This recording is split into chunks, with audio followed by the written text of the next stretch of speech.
ao Vygotsky, um dos autores mais importantes aí da psicologia da aprendizagem, né, e principalmente pelos conceitos importantes que ele nos proporcionou, né, e que nos fizeram refletir sobre esse desenvolvimento, como se dá a função da linguagem, né, o pensamento, e que a interação social ela é muito importante para a aquisição da aprendizagem, né? Então, vimos algumas funções da linguagem, que é refletir o mundo exterior. Quando a criança aprende a falar, ela consegue também, além de internalizar os conceitos, refletir esse mundo exterior que está à sua volta.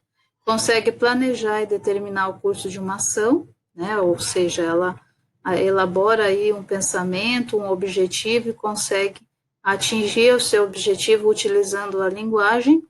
E antes de controlar esse comportamento, a criança também vai começar a controlar o seu ambiente através da linguagem, né? E então ela começa a falar, a colocar os conceitos para alguns objetos, a entender quem está à sua volta. Então, essa linguagem vai facilitar nesse desenvolvimento e na interação social também.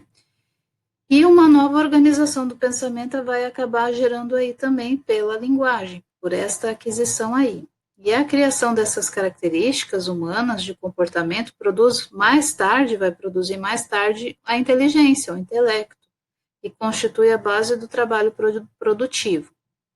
Também vamos, né, agora entender um pouquinho um dos conceitos mais importantes que Vygotsky nos passou, que é a zona de desenvolvimento proximal.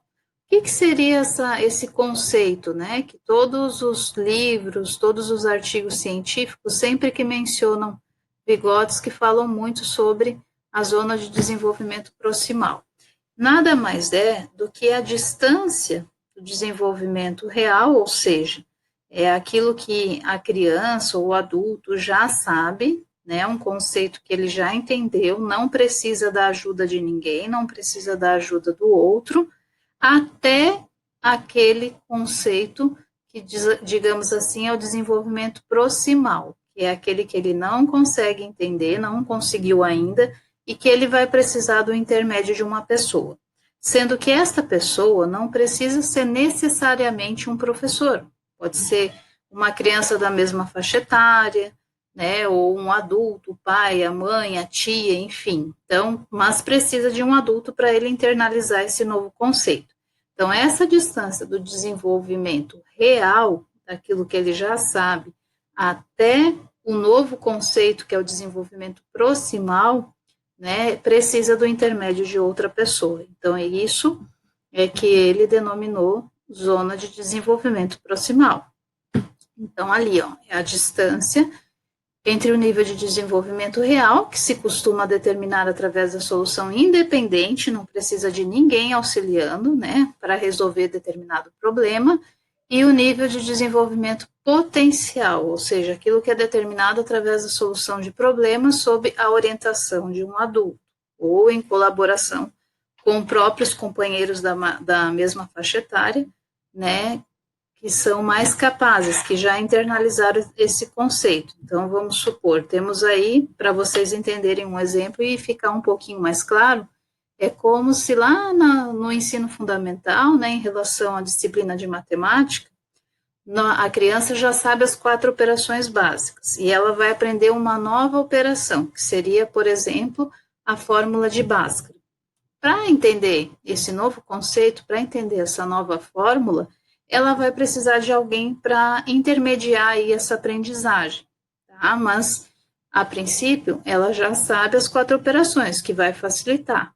Então, ela não vai precisar de alguém para auxiliar ela a entender a somar, dividir, multiplicar, enfim. Mas, sim, vai precisar desse conceito anterior e, principalmente, da ajuda de uma outra pessoa, pode ser até mesmo de um colega, para entender a fórmula de Bhaskara. Então, essa distância do conhecimento que ela já sabe até o conhecimento que ela vai aprender, um novo conceito, é que se chama de zona de desenvolvimento proximal, tá? Com o auxílio de um adulto ou de um colega, de um companheiro que já entenda esse novo conceito, tá? É um fazer pedagógico com vistas à área de desenvolvimento potencial, ou seja, sempre que falamos de desenvolvimento, temos que lançar aí desafios para essa pessoa, né, para essa criança. Então, o professor, ele tem que ter esse olhar desafiador, lançar atividades novas, que motive essa criança a buscar novos conceitos. Caso contrário, ela fica estagnada, ela não se desenvolve.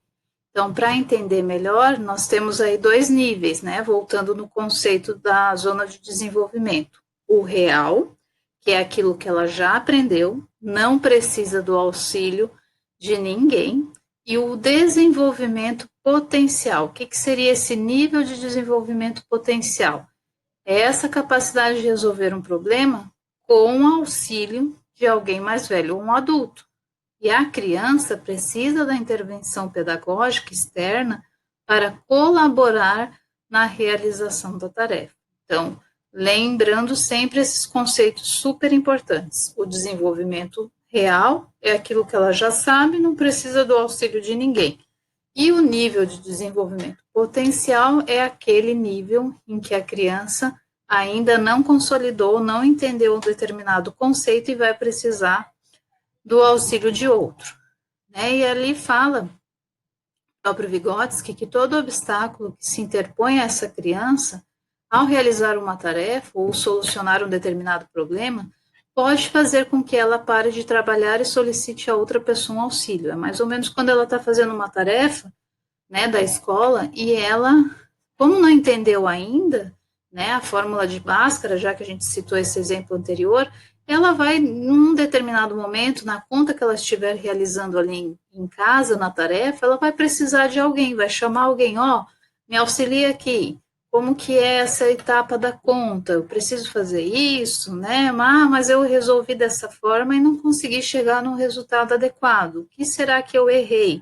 E aí é que entra o papel do professor, do colega, do pai, da mãe, enfim, de uma pessoa que já sabe esse conceito, porque aí ela vai auxiliar essa criança a entender melhor essa nova fórmula, tá? Então, o apelo verbal a outra pessoa constitui um esforço para preencher esse hiato, essa lacuna que sua atividade apresentou. E ao fazer algumas perguntas, a criança vai mostrar de fato que formulou um plano de ação para solucionar o problema em questão, mas que é ainda incapaz de realizar todas as operações. Por isso que ela precisa desse auxílio de outra pessoa. E para finalizar, né, aí é que vem a importância, e ele enfatiza muito, do outro, né, dessa questão da psicologia social, que é sempre um elemento mediador, que seria uma outra pessoa para a aprendizagem ocorrer. Sem o auxílio de outra pessoa, essa aprendizagem não vai ocorrer, segundo Vygotsky, né? Por isso que ele fala sempre da importância da interação social. E isso nos faz pensar aquelas crianças que, quando pequenas, não vão para a escola, né? Principalmente nos primeiros anos, elas ficam muito em casa, e depois de um determinado período, elas vão para a escolinha, e lá eles dão um salto no desenvolvimento. Muitos pais relatam, né, muitas mães, que a criança como se tivesse dado um salto no desenvolvimento. Ela começa a falar mais, a se desenvolver, a coordenação motora melhora. E de acordo com Vygotsky, isso tudo acontece devido a essa interação social. Se ela continuasse em casa, permanecesse sozinha, sem interação de nenhuma criança da mesma faixa etária, ela até se desenvolveria, mas ela não teria esse ganho rápido, né, nesse processo aí do seu desenvolvimento. Então, ele enfatiza muito durante toda a sua teoria essa importância da interação social, desde a infância, para que essa aprendizagem ocorra. Então, ele fala assim: o ensino não pode corresponder simplesmente ao desenvolvimento, e sim se adiantar a ele, promovendo aprendizagens que levem ao desenvolvimento. O que ele quis dizer com isso? Que o professor, ele tem que ter sempre tarefas, sempre atividades dinâmicas, desafiadoras, que façam a criança pensar, que façam, né, esse pensamento ocorrer. Então, por isso a importância dessa interação e do contato com o outro. Tá? Então, por hoje terminamos aqui, né? A professora, né? Sou eu, a Tatiane, sou psicóloga, e vou continuar com vocês nas nossas próximas aulas, finalizando esse conceito, esse autor tão importante para nós, que é o Levi Vygotsky, tá? Importantíssimo aí na aprendizagem. Então, na próxima aula, vamos finalizar esses conceitos, vamos ler também um artigo muito importante científico que ele fala sobre os conceitos, a importância dele para as crianças nessa faixa etária, né? E aí nós vamos finalizar também elaborando algumas questões objetivas sobre Vygotsky para internalizar melhor esse conteúdo. Certo? Até mais, até a próxima aula, nos encontramos.